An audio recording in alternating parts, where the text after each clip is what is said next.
Welcome to Beyond the Closing Table with Setco Services. In this podcast, we delve into the world of real estate and explore what happens beyond the closing table. Join us for insightful discussions and expert interviews that will change the way you see real estate transactions. Welcome to Beyond the Closing Table, sponsored by Setco Services. I'm George Brandon Jr. Today I have Mr. Audie Rowell, former police officer, former sheriff. We're going to get all the background on that. And now, as announced, he's running for Congressional Florida District 2. Did I get that right? That is correct. Did I get that right? Okay. We'll jump into that later. All right. I want to learn a little bit about Mr. Audie, since I've known you for quite some time, but I'm going to dig into the past. Let's do it. Where are you from, Audie? So I call Tallahassee home. That's home for me. My family landed there in 1972. I was about age 5. And from Where there, did you come from? Jacksonville. I was born in Jacksonville. Okay. But lived there the first 4 or 5 years of my life. And then we landed in Tallahassee in 1972. Both my parents were state workers. Okay. And so there was job opportunities over there. Sure. And so that's what where they did. My dad worked for the Division of Highway Safety Motor Vehicles. He actually started out with the FHP as a dispatcher. Runs in the blood, huh? Yes, but he actually was a dispatcher at the time. Okay. And back then, you used to have to go to the patrol station to get your driver's license. And somebody at the duty office would actually issue you a driver's license.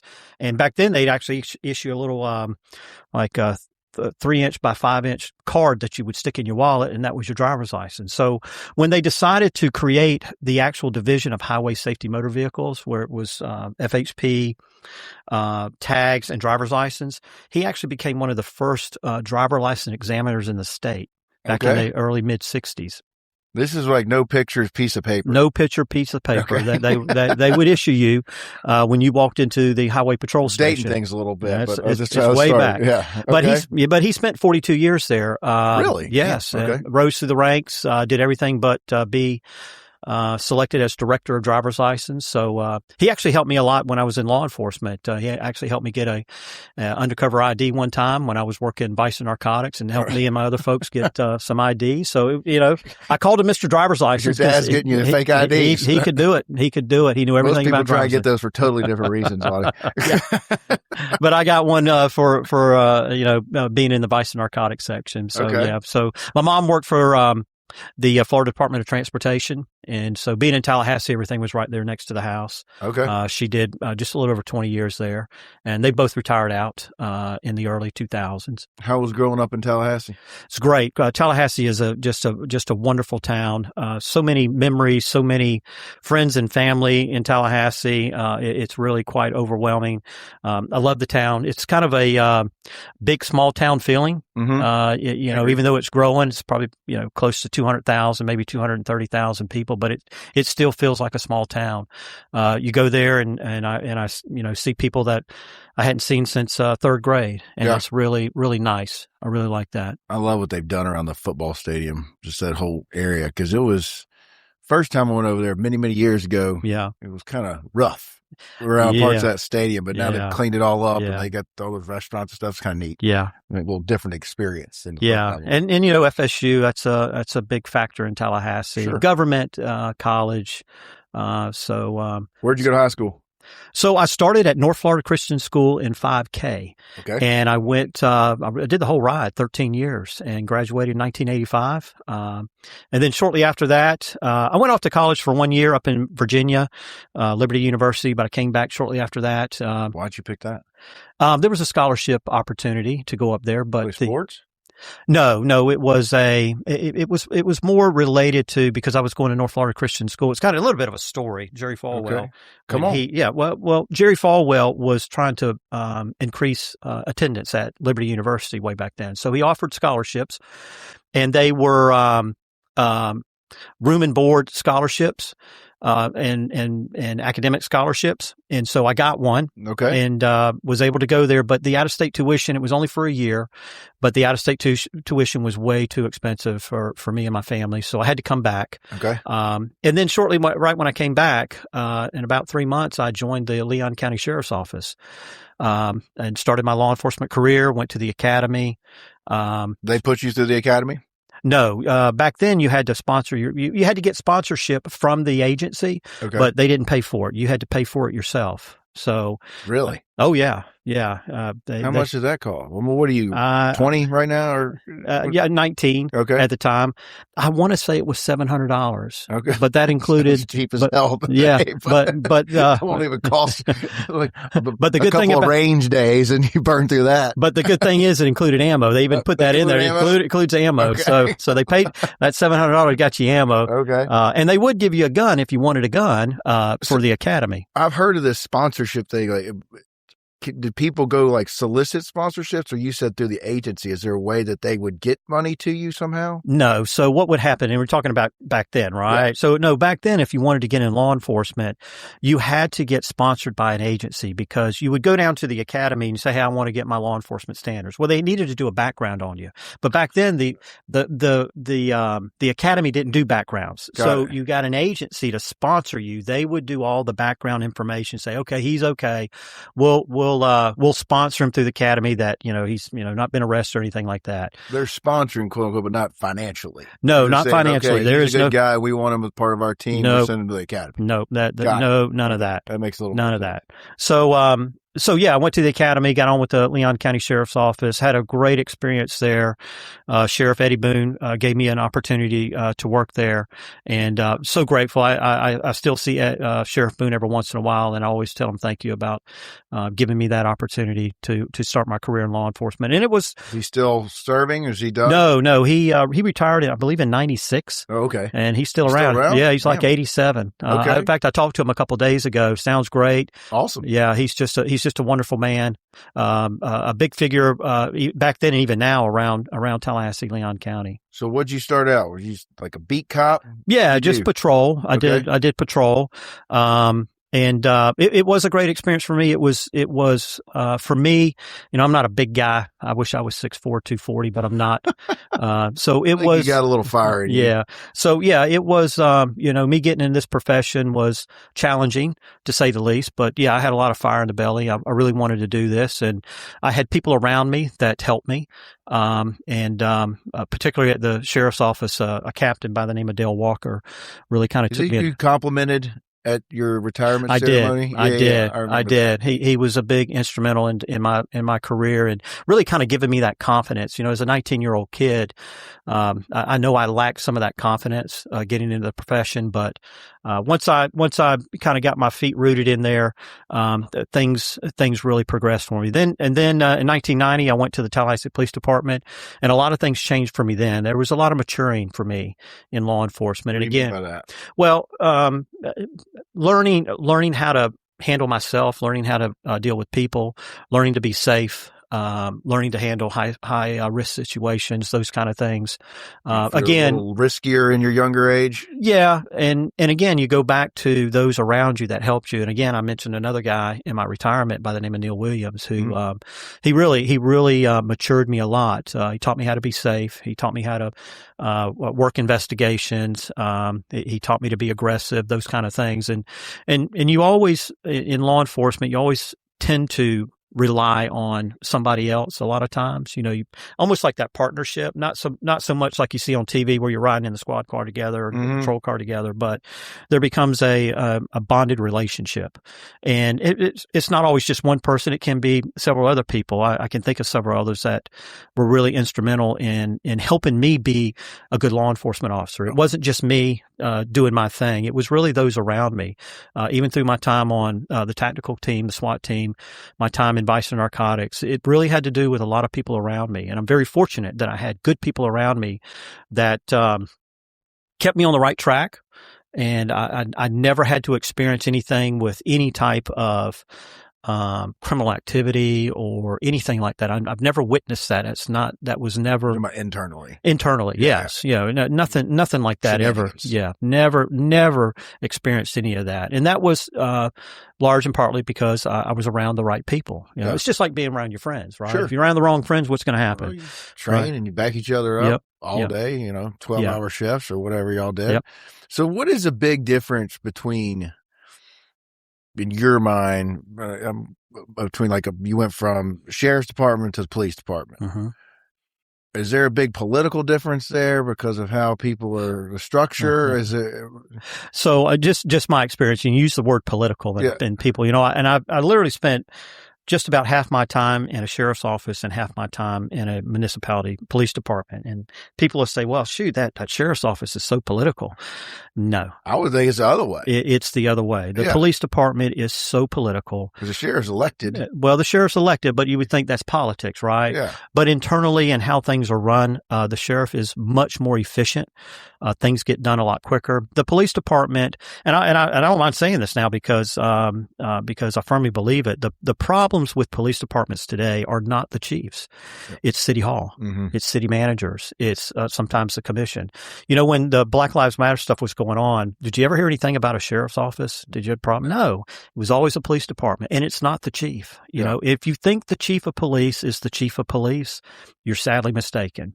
Now, that's not for every police department. I wouldn't say that's across the board. There are many municipalities and cities that completely back their police department, give a lot of autonomy to their police chief. But the ones that you see, the ones that have the most problems, they don't. These police chiefs are constantly got somebody's got their thumb on them, telling them what to do, and it's really disruptive to the organization, and it drives morale down because chiefs can't do what they know they need to do because their strings are being pulled. They're being told what they need to do, sometimes what they need to say, when they need to say it. And frankly, I think that police chiefs, because they are the most recognizable employee in any municipality, they're the most, they get the most attention. They actually should report directly to the commission and not to City Hall or to a assistant city manager or city manager. What do you mean, a commission, like the city council? Yes, because not the mayor. Yeah, well, the mayor is one person, right? I don't think the police chief should report to one person. I think a police chief should report to the commission as a whole, right? There's more accountability. Officials. All the elected. The closer you take somebody, it's like the sheriff, right? The sheriff is as close as you're going to get to the people, right? Because he answers to the people elect him. The police chiefs, they tend to push them down, right? And they push them down in bureaucracy. So now you got the commission, sometimes you got a city manager, then you got assistant city manager, and then you got the police chief. So there's a lot of bureaucracy there. And there's and I find sometimes there's a lot of finger pointing when things go bad. Mm-hmm. Who's really responsible, right? Yeah. Well, the police chief said this, no, the city manager, the assistant city manager, maybe the commission. But the more that you raise the police chief, the closer you put him to the people, and that is the closest he can get is reporting directly to the commission itself as a whole. You're gonna have more accountability. And plus that commission now, if they don't like something, they're going to have to say it publicly, right? Now we see what really somebody feels about, rather than going to a city manager and saying whatever he wants to say and getting the city manager to do whatever they want him to do. So I think there'd be a lot more accountability if all police chiefs reported directly to a commission. Interesting. Yeah. We saw a real world example this weekend in Mardi Gras. Mm-hmm. New Orleans got a new mayor. Mm-hmm. And it's New Orleans, so there's a Democrat mayor, but it seems to be a lot more centric, and the police presence was over the top. Good. Heavy. Good. They were pulling people off floats for shenanigans and stuff that you hadn't seen in a while with the former mayor of New Orleans. But I don't live in New Orleans, so I can say whatever. But it takes a strong leader. And again, not every single municipality has these problems, right? There's a lot of municipalities that fund their law enforcement well. I got to give DeSantis a lot of credit with funding of law enforcement. And now if a municipality or even a county wants to reduce a department's budget, whether it be a sheriff's office or a police chief's, they can only reduce it by so much. And if they go below that, then it has to go before the governor before they can make those big cuts. So it is about funding, right? And you've got to properly fund these agencies because they have to have the staff, they have to have the personnel, they have to have the training in order to do this. So Florida, we're very fortunate how Florida has really stepped up in supporting law enforcement and really just public safety as a whole. Yeah. So very fortunate. Well, there were multiple departments that were hiring people, giving them bonuses and stuff during COVID and all that shenanigans in that era. Yeah. Telling them to come to Florida. We're open. Yep. I love it. Yep. So got on with Tallahassee police. You did Vice, right? SWAT. Did vice and narcotics for about 8 years. I did the SWAT team for about 12 years. Okay. Give me a good vice story. Come on. Vice story. It's really hard. Did you have like a ponytail and earrings? No. I had a mullet going on there for a while. I did have a mullet. Sounds very North Florida. If you wanted a really good funny one, I don't think it would be appropriate to say it. So fair enough. It's being guarded with that one. Yeah. I want to see a picture of this mullet though. They're back. All the kids have them now on the baseball field. Yeah. I had a mullet. You could rock your mullet again. Yeah, I did. So how long were you with Tallahassee Police? About 16, 17 years. Okay, so a good bit. A good bit, yes. And then go ahead. What made you decide to make the leap to South Walton?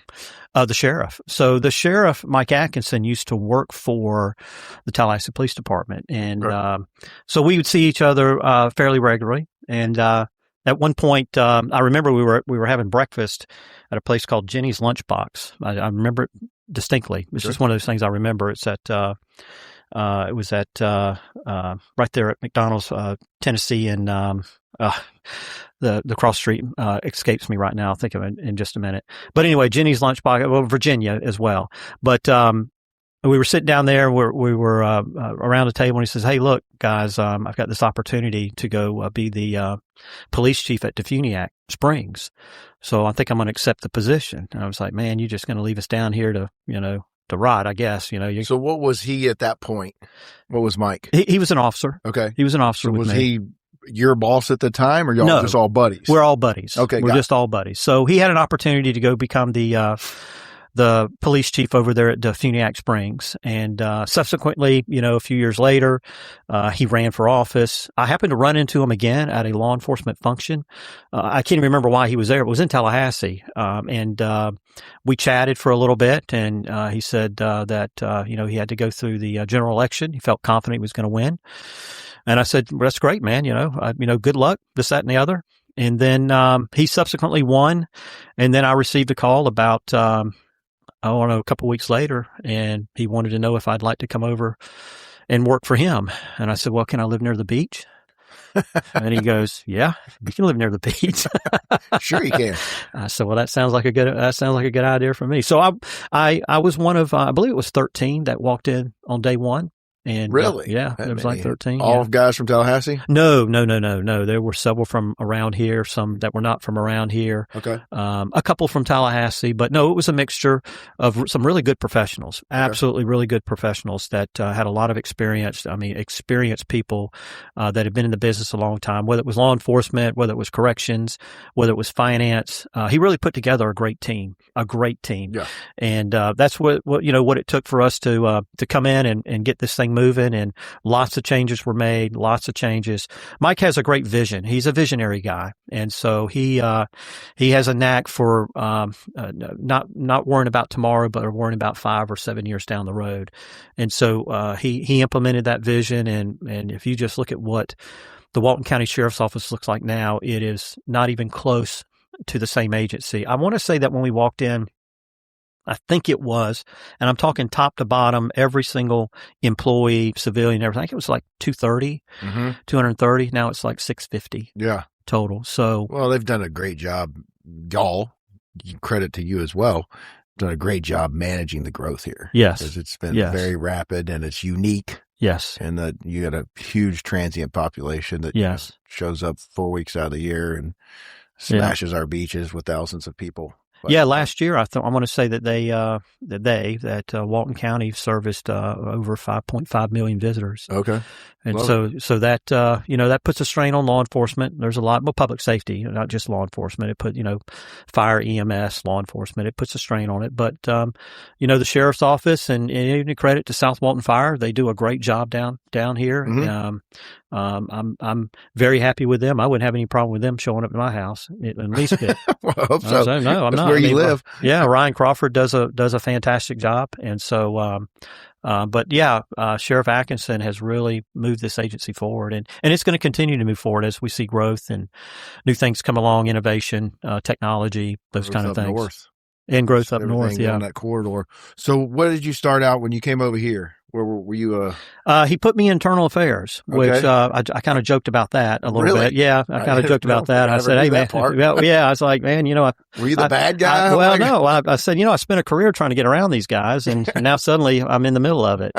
No, he did. He put me in internal affairs. I think that was a good fit. They needed some stability in that area. There were some things that just weren't right before we came in, but my goal is certainly about officer rights, officer bill of rights. We want to treat them well, right? We want to treat them correctly, and so I'm a big believer in that we treat our officers well, even facing complaints or whatever it may be. They still deserve a process, right? And so Sheriff Adkinson was fully committed to that. And so that was a good fit. That was actually a good fit. Does every department have an internal?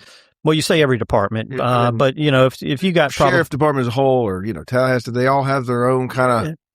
Yes. I mean, if you got an agency, 80 or more, you're probably going to have some guy that is, or gal that's, dedicated to that. If you got a 10-man department, then probably not. Right. But yeah, a traditional agency, yes, they're going to have somebody that's, cause there's some training involved in that.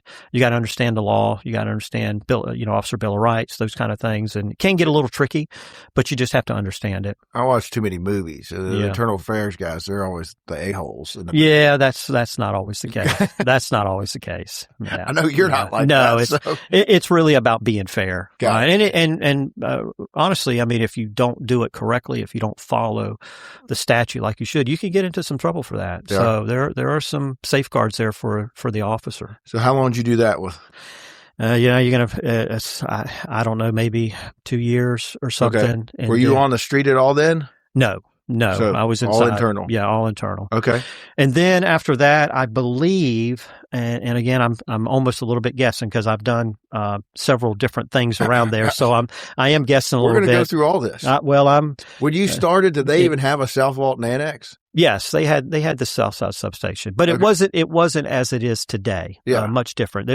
The South Walton Annex was just a place to stop by. That's really what it was. It wasn't really structured so much like it is today. Yeah. But I want to say, and this was actually one of my better jobs. I call it my better jobs here. Is I was the South Walton bureau chief, and at the time.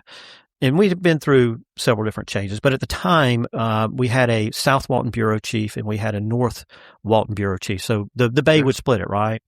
And I really loved this particular position because, I lived in South Walton, and at the time, when I first got here, I was the only executive living south of the Bay at the time. And, the sheriff finally moved south, and he became basically the second executive person south of the Bay. A lot of it had to do with pay, which, and that's a whole nother story now. He has completely changed all that. But I was the South Walton bureau chief for a while, and I really loved that job because when I walked out my front door, I'm at work, right? Yeah. And so I had this little area down here, South Walton, and it was really a good position for me. I really enjoyed that one. When you said pay, you mean more affordability of living? No, pay raises for deputies. The sheriff has been very aggressive about that over the last 15 years. In fact, I talked about the two executive comment about being south of the Bay. Was that part of that? That would have been, cost of living. Yeah. Deputies would not have been able to live south of the Bay like that. Got it. So, very expensive, even then. Now, there were some that did, right? There were some, but I was the only executive down there at the time. So, but anyway, the sheriff, and I don't know if you want to talk about pay, but the sheriff has done just a tremendous amount of work on the pay. In fact, when I left out of there, I think I was there 17 years, and I had received 18 pay raises in 17 years. Okay. Yeah. So every year there was a pay raise. Okay. And that didn't require a union or anything like that negotiating for you, anything like that. Unions, can sometimes get in the way of things like that, believe it or not. But the sheriff, he was committed to raising pay for the deputies, and he's done a wonderful job doing that. Wonderful job. So what's a bureau chief entail? South Walton bureau chief. Well, that was charge of this whole area? That was back then. I was the the highest ranking official down here in South Walton. Okay. So I pretty much ran everything from patrol to the beach unit. I think at the time I may have had the dive team and a couple other specialty units, but mostly just running the South End. And that's how we had it set up at the time. Mm-hmm. But subsequently, a few years later, we changed that when the sheriff wanted to take a little bit more aggressive approach to crime and to crime reduction using intelligent policing, things like that, data, to determine how we operate. So a lot has changed since then. But I really love that particular job because it just had my little area down here, my folks, and it was really nice. So where'd you go from there? We'll come back to the crime comment. I'm not really sure, but I think because I did emergency management. Yeah. I've been a captain, I've been a major, chief deputy, and so it some of it's a little bit of a blur. I almost have to look at my resume to go, okay, maybe this time. But after did he just send you to things that needed to be fixed? Sometimes yes. Okay. Sometimes yes. Sometimes yes.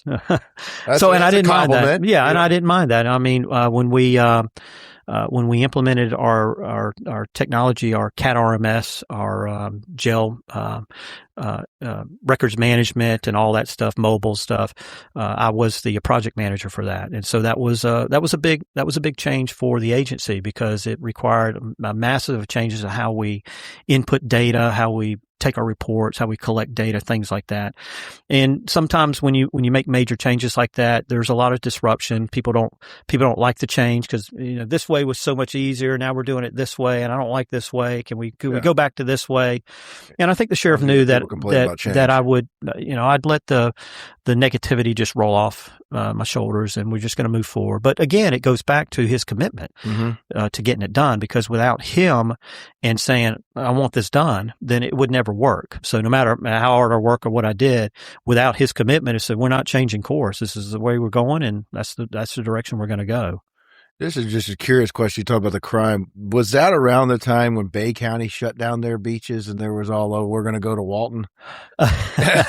No, but I do remember what you were talking about. Yeah. I think there's no drinking on the beaches, which comes to spring break. Yeah, that was freaked out for a minute. Yeah, that's when there was some national news made on the beach. I think there was a rape on the beach, and so there was a lot of attention. There were some people shot. But we were over there. I was over there when they had a big shooting over there. I think it was 8 shot. I was actually there. Did they ask you to come over and help? Yeah, they would ask us to come over on the weekends, and we'd send about 10 over every weekend. Okay. And I went over one weekend, and that weekend I was riding with actually the sheriff, Tommy Ford, who was the chief deputy at the time. And that particular shooting went out. There was like 8 shot. It was wild. Yeah. But Sheriff Ford and even Sheriff McKeithen, 2 great men, right? Sheriff Ford is doing a fantastic job over there. You don't see about any problems over there. He's got that thing under control. Tommy Ford's a great guy, and he does tremendous amount of work over there. And he's done things over there to make Bay County safe. But yeah, we went over there. We would help them, and they would help us. I mean, sheriffs have mutual aid agreements. We have a great. I keep saying, I don't say we, but the sheriff's offices, both Okaloosa, Walton, and Bay County, have great working relationships. We will go over. We will come over. If one of them happens to end up in our county for some unknown reason, traffic stop or whatever, ain't no problem. Do what you got to do. Just let us know, but do what you got to do. We're here to help. So there's always great working relationships between the sheriff, and that really goes back to us being safe, right? Mm-hmm. And sharing data, sharing information, things like that. That's how we're safe. Do those guys you only really have what? You have 1 municipality here? 3 actually. So Paxton, not municipality, but department, police department. Oh yes, just Defuni Active Springs is the only other police department. Okay. Do they get along well with the sheriff? Yes. We don't have any issues. Bay County, they all get along. They have more. You mean with us? Well, I mean with the sheriff's office. The sheriff's office, and you got Panama City Beach, Panama City.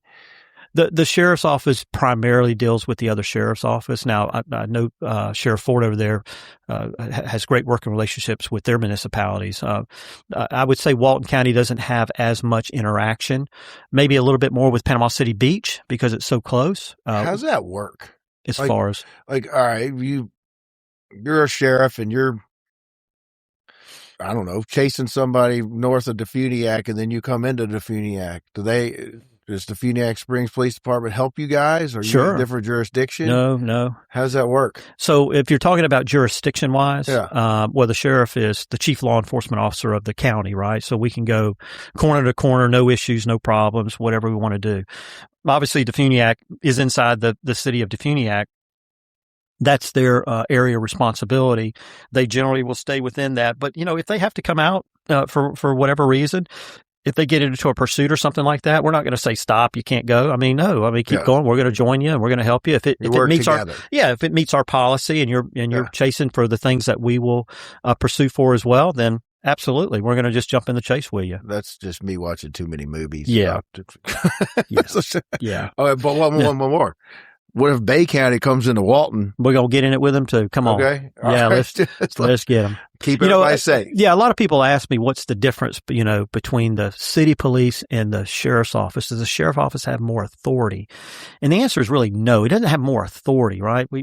It's really jurisdictional. Now, the sheriff does certain different things, like he handles civil process. A police department doesn't do that. The sheriff will handle the jail. The police department doesn't do that. But as far as the authority of state statute, there is no difference. It's really just a jurisdictional thing. Okay, cool. So you ended up, I guess, when you retired, kind of right there, top of the executive heap under the sheriff. Is that correct? Correct. Yeah? Yeah. How was that? You were in that position for several years, weren't you? Yeah, probably about 3 years or so. I had just prior to that, in 2017, the Board of County Commissioners asked the sheriff to take over fire EMS. Mm-hmm. And so in North Walton. In North Walton, yes, in North Walton, everything north of the bay. So yeah, and that's every once in a while. It's not so much confusion now, but it used to be that, are y'all over South? No, we have nothing to do with South Walton. They're their own fire district. They do a fantastic job. They've always done a fantastic job. But the Board of County Commissioners asked the sheriff, I believe it was in 2017, to take over fire EMS. And as soon as they voted, he goes, "You're it." So thank you, Sheriff. Why was that? Why did the Sheriff's Department take that? Well, that was actually at the request of the Board of County Commissioner and Fire Rescue. The sheriff did not go up there and lobby to take over fire rescue. But why did they? Was it just not being run well? Was it the folks within the fire agency wanted a change, and they requested for the board to allow the sheriff to take over.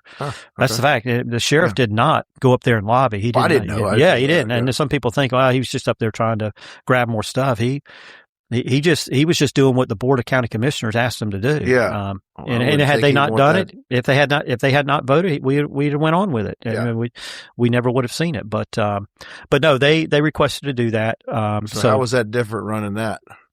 It's different, obviously, same mission, different uniform type of thing, but it is different, right?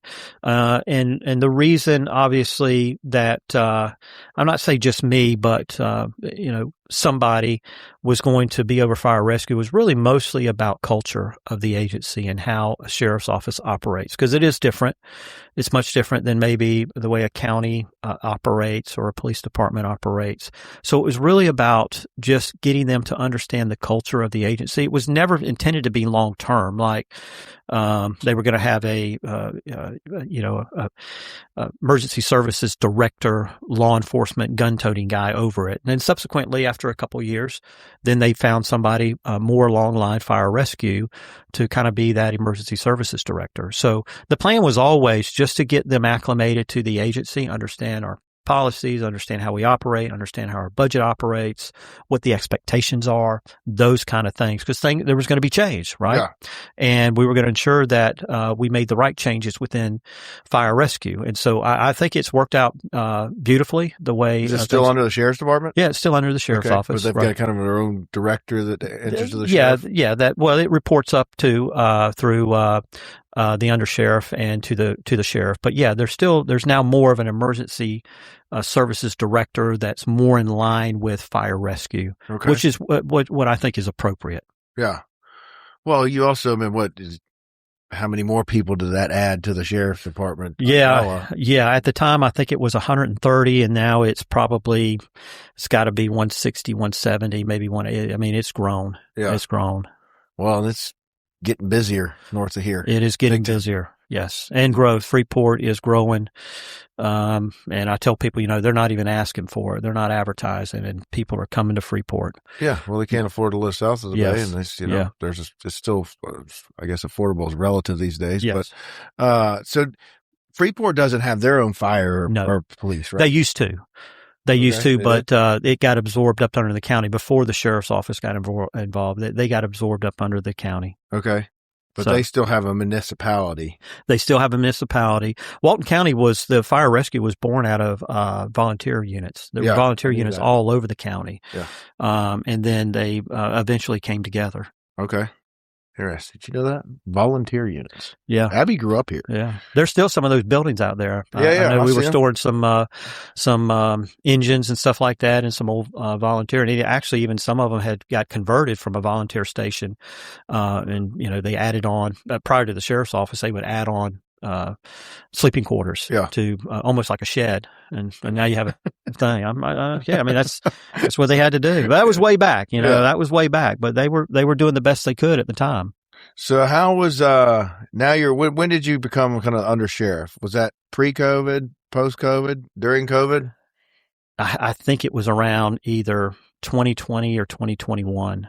Well, how was navigating COVID here? From within the sheriff's office. Yeah. Oh, I got to give the sheriff just tons of credit there. He says, we're not requiring masks. I'm not going to do that. This is a choice, those kind of things. And I couldn't have been more proud that he didn't bow to, the pressures of that. So I made an option. You want to wear them? No problem. But we're not going to mandate it, within the agency. So, like you said before, it helps when you got a governor that's behind you too. Yes. Yeah. And thank God the governor, kept us open, kept things moving, those kind of things. And I think you probably realize too, or remember that even during the height of COVID, really the only place you really had to wear a mask is in either any type medical or some of the big box stores like Walmart or Target. But the rest of them, no, I mean, you could. It lasted for a few months here. Yeah. But you could go into a restaurant and not have to worry anything. Yeah. Well, it's just. I do have a story when I was in Tallahassee right during the height of COVID. Tallahassee is a little different than here, right? Share it with me. Yeah. So I went into a restaurant during the height of COVID, and of course around there you kind of had to wear your mask quite a bit. But at a restaurant, they had different rules about whether you were sitting or standing, right? So I just went into a restaurant. It's like 11 a.m. So there wasn't many people in there. And I saw a guy that was sitting at a table, and this place was almost empty, right? So he's sitting at the table. He doesn't have a mask on or anything. I walk up to him at the edge of the table, and I'm standing there talking to him. And after about 2 or 3 minutes, the waitress comes over and says, "Hey, you either need to put your mask on or you need to sit down." Really? Really? That's the difference. That's the difference is whether I'm sitting or standing as opposed to I have to have a mask on. Just ridiculous policies. Just absolutely ridiculous policy. Yeah. And it made no sense. It didn't. I always liked the people that were in their car wearing their mask by themselves. Yeah. I don't get it. I'm a big believer in herd immunity. I'm a big believer in that. I believe that's what it takes to get rid of this thing sometimes. And I don't want anybody to die, but the flu's still killing people left and right, and there's still no outcry about the flu, but it's happening all the time. Well, it's big pharma. Audie, we that's probably a whole nother podcast. I don't know if you're going to get into politics, we may have to talk about that. Not if you're going to get into politics. Yeah. So I do have a question before we go down that road. You were in charge of monitoring live PD. How do you remember that? Because I'm like an elephant. That's good. Because I think it's cool. Yeah. That's why I remember it, because you were in charge of that. Tell us how that all came to be. So they approached us about doing live PD. And again, to the sheriff's credit, he's like, this is a great opportunity for us. Yeah. A lot of agencies at the time were worried. What if our officer does something? What if we have a shooting? What if whatever they may do? But the sheriff had full confidence in the agency and full confidence in the deputies to do the right thing, right?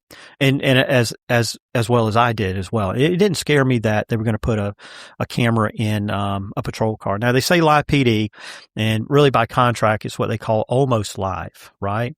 It's not actual live. There's still a delay, but the delay is minimum. It may be 3 minutes, 4 minutes. It could be 20 minutes, but it's happening. If they're showing something that night, it just recently happened, but they weren't doing a live feed, so to speak. So what my job was is I was kind of the in-between guy between the agency and New York, right?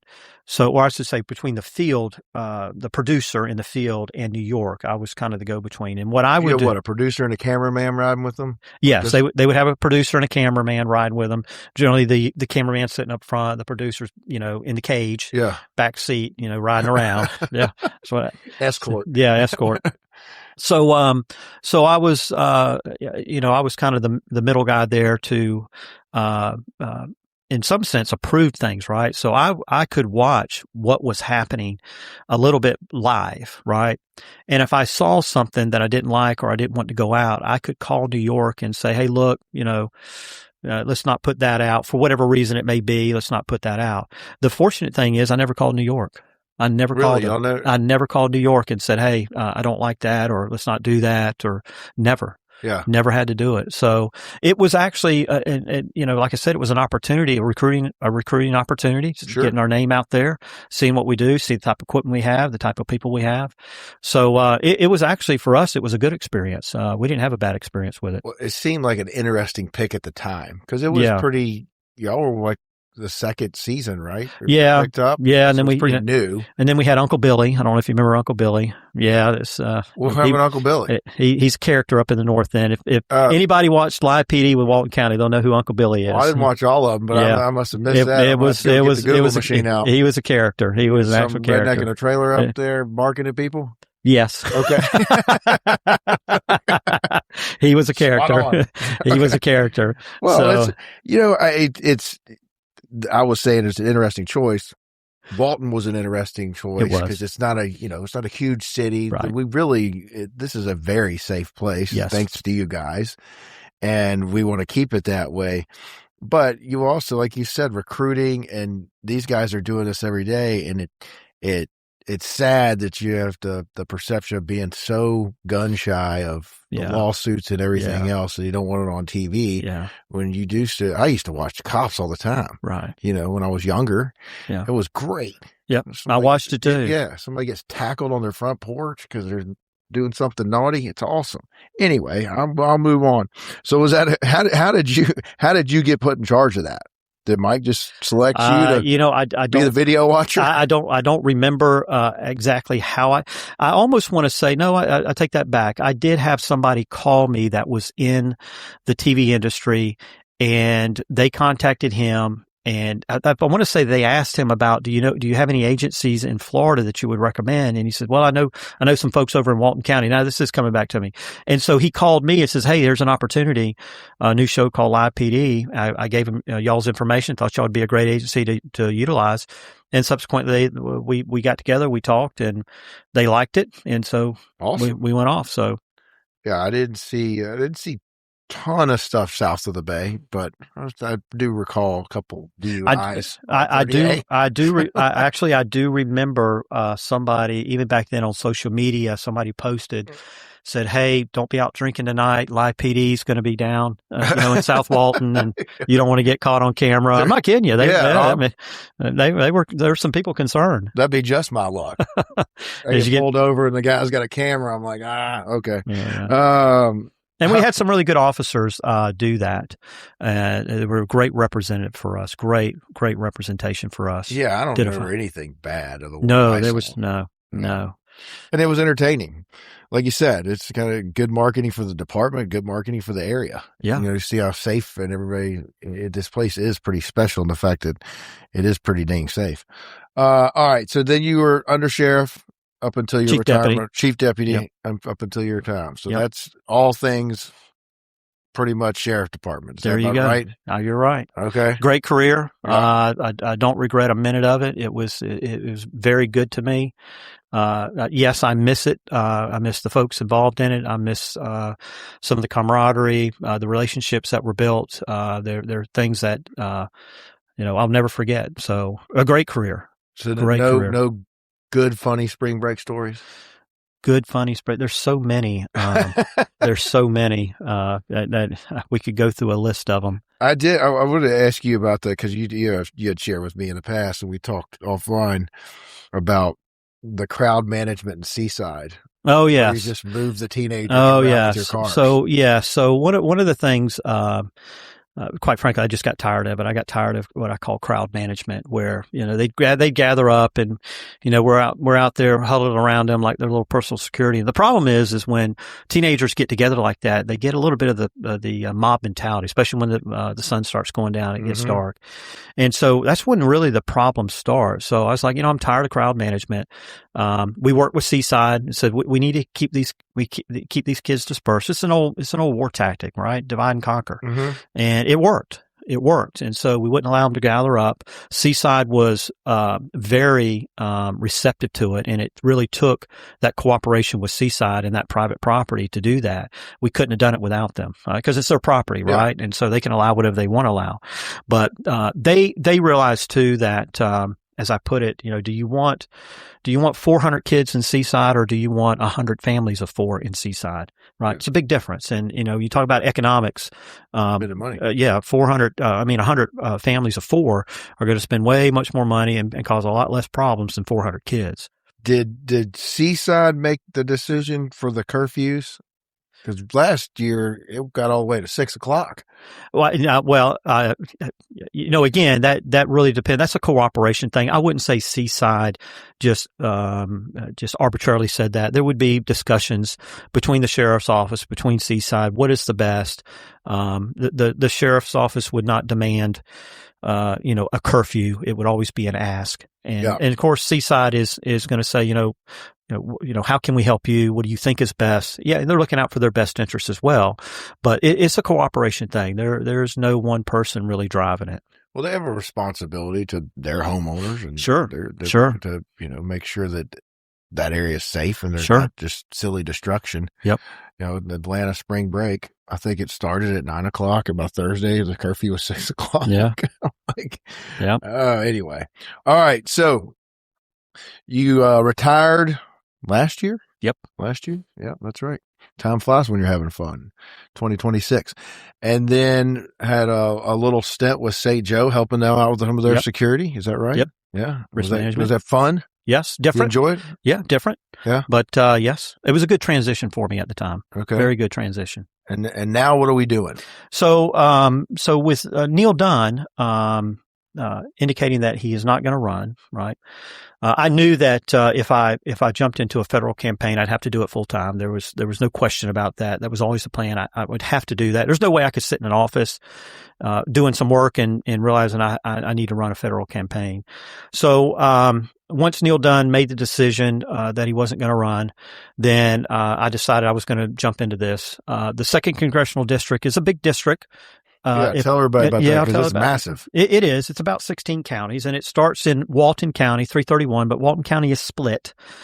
331 all the way north and south to the Alabama line and really to the coast if you draw a straight line on 331, and goes east all the way to Taylor County with a very small portion of Lafayette County. And when I say a small portion, I don't know why it got carved in there, but the very northwest corner of Lafayette County is a community called Day. Mm-hmm. It's about 100 people, and they somehow just, inched around it and grabbed the community of Day for Lafayette County. I don't know why, but if you count Lafayette County, that's 16 counties. But it is encompassing, Walton County to Madison, Taylor County, and everything in between. Some people, I think, would probably look at that district as a little intimidating because it's so much land and so many places. Massive. But it's home for me. is absolute home for me. So it includes Leon, everything. Right? Leon, those are two hugely different markets. Yes, two hugely different markets. But I have literally my entire life I have run these roads. I've been to all these counties, friends, families, co-workers, you name it. Going to events like the Watermelon Festival in Monticello, or the Forest Festival in Perry, or the Worm Grunting Festival in Slopchoppy, Florida. I've been to these things, right? Yes, worm grunting. I've been to it several times. Ballot toss, but I didn't know about the worm grunt. Yeah, there's a worm grunting festival. Worm grunting. You heard me. Worm grunting festival. Grunting. What is grunting? What is worm grunting? So I would tell you to go on YouTube and look up worm grunting so you can kind of get a visual of it. But they take this metal rod and they drive it into the ground, and then they take this piece of wood, flat wood, and they rub that wood over that rod. And then what that rod does is it vibrates the ground. I'm not kidding you. And the worms come up, and they go around and they pick up the worms. And they do it for fishing, but actually, I think they may still be doing it. Some of those worms go to University of Florida for research and all kinds of stuff. But it's an actual thing. I mean, it's worm grunting, but it's an actual thing. Be in touch with your people. Be in touch. I've been to it several times. Okay. It's a great little Where event. is it? Slopchoppy, Florida. Where is that? What county? It's in Wakulla County, just south. Right. South. I don't think I've ever been through there. I've been to Wakulla County. Yeah, but anyway, I've run these roads all my life, and so the second district is home for me. And I don't mind saying when Matt Gaetz resigned, I had one or two people come up and just, man, you ought to go over there and you ought to put him for that. It's like, that's not me. That's not, I don't, that's not my district. I'm not here just to grab a congressman job and put my face on the wall and say, hey, yeah, I've been a congressman. I want to represent my friends, my families. I want to represent the people of the second congressional district. I love this district. I love the people in it. And, I want to make sure that a couple of things, that I focus on the smaller counties in this district. And I think a lot of times they get overlooked. It's easy to always gravitate to the large populations and things like that, but these smaller counties, they need help, right? Whether it be economic development, funding, their healthcare. There's a lot of things that they need, and I want to make sure that there is a focus on these smaller counties, that they get what's rightfully deserved to them as well. So, and then the other thing is obviously when I go to Congress, I want to make sure that I stay true to the American values that our country was founded on, our Christian and family values, our constitutional values, our capitalist values, and our constitutional republic values. I think these are important areas that are all under attack. And I want to make sure that I stay true to that, and that I work with President Trump, because President Trump, he needs a team, right? He needs a team of legislators to help pass legislation that keeps that path moving forward to America first. So I want to be a part of that, but I don't want to forget about the small counties and the other counties within this district that, I do things for them. They have somebody who is available, somebody who will answer their phone call, and somebody that will, be a champion for them. So you always answer the phone. I will do that. So besides the people, what is your drive for this? Why do you want to run for Congress?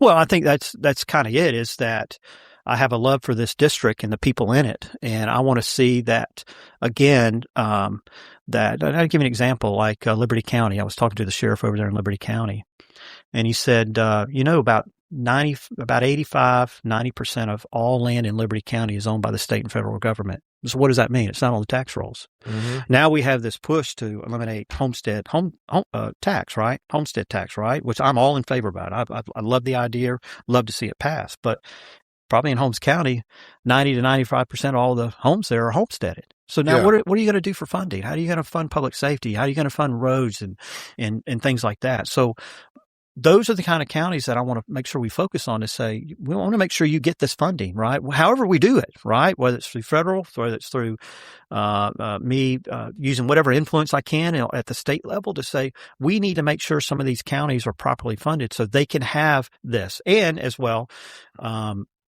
finding the right economic development for those counties, and to bring jobs in, real jobs, right? Mhm. I mean, it's nice to put up a Dollar General, but they need real jobs. And the other thing is I don't want my children or my grandchildren to move to another state to find a good job. I really don't even want them to move to a different part of Florida. Why can't they find a good job? They can. They should be able to find a good job and a variety of jobs, right? Right here in the second congressional district of Florida. So, and the district is rich with land to make that happen. And I believe we can get the infrastructure if it's not there to make it happen. But, I want to see the jobs come here. I want my family, I want my kids and my grandkids to stay around. I'd rather them be an hour away or an hour and a half away than 10 hours away. So, how do we make that happen? So a couple of things, just, you talk about the land. I didn't know that stat about the county you spoke about, Liberty, but like even here, you got plenty of people that are going to come out of the woodwork and be anti-development or whatever, but they don't make any bones about it. That's how I make a living off of real estate. I do real estate closings. But if you look at a map and how much like Eglin alone encompasses of land or the state land that's here, it's massive. And it's not on the tax rolls. Yeah. And so it's just kind of crazy to me. I get it. Some people are always going to be anti-development, but at the same time, there is a lot of opportunity there. There is. Even if in the little chunks, I don't want Walton to build up and be neither do I crazy nuts. Neither do I. At the same time, there's only so much you can stop with the money and the beach that's here. Right. We did it to ourselves. And that is, I've been here, I think longer than you, which is a blessing in some aspects because we outlawed the condos. You got to go over 4 stories. Yeah. But now that's created this little slice of heaven that, half the world wants to be at once they see the beach. I love meeting these Yankees that come down here and they're like, I never knew this beach existed.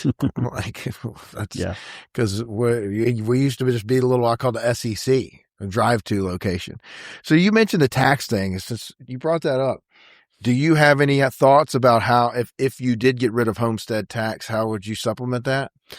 I'm actually a big proponent of a flat tax or even a rise in sales tax. And the reason I say that is a sales tax is what I call inclusive, right? Everybody pays it. And I used to kind of say this when I was in law enforcement. Even the drug dealers have to pay sales tax, right? So they have to pay, they got to pay sales tax, right? Yeah. And so everybody has to pay sales tax, right? But there always has to be a balance. Right. So, but I think that is one good way of looking at it is maybe through a sales tax increase. But also I do think that, like with the federal government and federal income tax, we need to reduce that. We need to reduce the federal income tax. I mean, when you're talking about billions being saved, billions and billions, you got to ask yourself, is 22% coming out of everybody's paycheck too much? Right. And so, or wasted too. And wasted, right? So, and when I get to Congress, I want to find out too, where does this money go? We're saving money. What's happening with it? Are we putting it into Social Security? Are we going to make Social Security is still around, 10 or 20 years from now? I mean, and I don't have those answers yet, but those are the answers that I want to find out. But yes, I think an increase in a sales tax, but even the smaller counties, it's still going to be challenging for them, right? Because they don't have a lot of industry there. Spend the money. Again, whatever they have there, may not be enough to generate it. Yeah. But still, I think that is probably one way. And I'm a big proponent of the flat tax for the income tax and stuff like that. But, I'm happy what President Trump is doing now with his big, beautiful bill and tax reforms, things like that. No tax on tips, things like that. Social Security for seniors, no tax. I think those are the right things to do. I've even thought about, is there a way that folks that are at the bottom end of the tax bracket, how can we provide them some relief as well? Because making $35,000 a year doesn't bring you a lot. Yeah. Or $40,000 a year doesn't bring you a lot. Well, and I'll talk about waste, and you hear all these shenanigans in these federal programs and state programs, and they're just going overseas and wasting all this money, and it's being stolen. Like, wait a second, why am I paying a tax?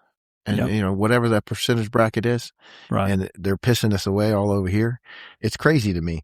So I'm going to send you a podcast that I want you to listen to. That was on a Sean Ryan one. This guy, And it's basically about the people go into federal politics, Congress, Senate, whatever you want to say, with all kinds of good intentions. But then, and I know you, Audie, I don't think you would be one that could just fall into step, but it does seem like everybody goes there and then this is how it works. And I had to comment because I don't know if we talked about term limits.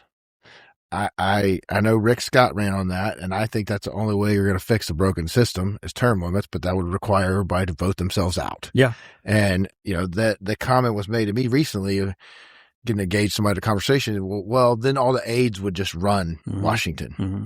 I mean, that doesn't make any sense. It's broken. Everybody votes on party lines. You're not representing your district. Yep. How can you stay true to yourself? Well, that's something I'm going to have to manage when I get there. But I'll tell you right now, I'm ready to vote myself out of a job because I think term limits are a good thing, right? Yeah. You need that change. It's just like a business, right? You could have a business where somebody has been the general manager for 20 years. And what happens is they become lackadaisical, right? Mm-hmm. They take the foot off the gas. They think everything's running smooth. And really what's happening is there's a lot going on that they don't see it. And that's because sometimes you need a different set of eyes. Sure. Right. And so change can be good sometimes, even from a law enforcement standpoint, right? And not to kind of go back there, but even moving people around in law enforcement. Right, how many different roles did you have? Well, yeah, but even very executive, but still. But even moving lieutenants around or moving captains around, say, hey, I want somebody to have a different look at this. Right, it's not that you're doing a bad job, but sometimes you do get complacent a little bit. You think, wow, everything's running fine, and I don't need to worry about anything. But you don't realize that you're missing a few things. You may be walking around the house, but you ain't looking into the closets, right? You need to look in the closets a little bit, right? Yeah, you do. You do. I like that. I told somebody that. You go get up there and open some closet doors. You need to open some closets. You're just walking around the house and everything looks fine, but you need to open some closets and see what's in the closets. So, but it can be hard to do that when you're in a position for so long. So I don't really see it much different than Congress, and I'm a proponent of term limits as well. These folks that have been there 40 years, you got to be kidding me. Right? You got to be kidding me. They owe so many favors. They do. You gave a good example about, the Liberty County or the little sliver of Franklin this day. Lafayette County. Okay, Lafayette. And, making a decision on a bill that is going to be impactful to, let's say, a Tallahassee versus a Day, Florida. How do you represent those constituents well? And the way they do the bills too, that's another thing. And let me tell you something, the bills are a big problem. Yeah. There should be single issue bills. That is probably the single biggest problem, I think, with Congress is they won't do these single issue bills. So now you're faced with a bill with multiple things in it, right? And you have things that you absolutely need and want, and you got things that you absolutely despise. Nothing to do with your district, or you just despise, right? You're like, I do not support this, but now you got to do an up and down vote. What do you do? Yeah. Right. That needs to change. Well, that's what it seems like everybody's doing is they get in line. Get in line. Yeah. But even so, it doesn't matter if you get in line, no matter which way you vote. Now you've kind of gone against what you said you were going to do. Like, I would never vote for this. Well, you just did. Yeah, but I had to do it because I needed this, right? There needs to be a little bit more single issue bills out there. I think then you'd really find out, who the conservative is, who the liberals is for sure, right? And you kind of know now, but you would really find out who's, you're a rhino or not. Yeah. Because if you had those single bills, kind of an up and down, then you have an opportunity to say, okay, this is who I am. This is what I represent. This is what, my issues are, my philosophy is. But these big bills, if it's too long, if that bill's too long, there's something wrong. 1,200 pages. Yeah. It just, who the hell reads all that? Who does it? Right. Yeah. Well, you also have in District 2 as well as District 1, there's huge military presence. Yep. So then you balance that, Yep. Are they necessarily all voting here? Maybe not. Yeah. I don't know. What would be in your mind, like a single most important idea, challenge for you with District 2? I would go back to the smaller counties to making sure that they are properly funded, that they have the resources that they need to function. I'm not saying that they're not functioning, but I believe that a lot more can be done, right, as regard to healthcare, as regard to education, as regard to jobs. Some of them, even in Walton County, you got people driving from Defuniak to South Walton, and they're on a server salary, right? So now they're spending almost who knows, $15-$20 a day just to get north and south with gas, and top on the wear and tear on the car and everything else. It's becoming very expensive, right? So imagine some of these other smaller counties that are having to drive an hour for a good job, right?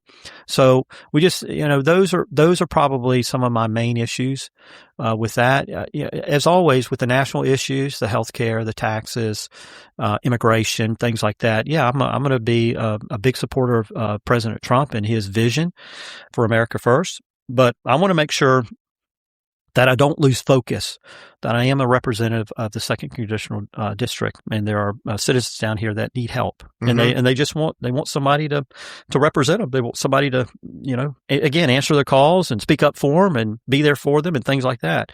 And I feel like I'm that guy to do it. My family, again, is from Taylor County.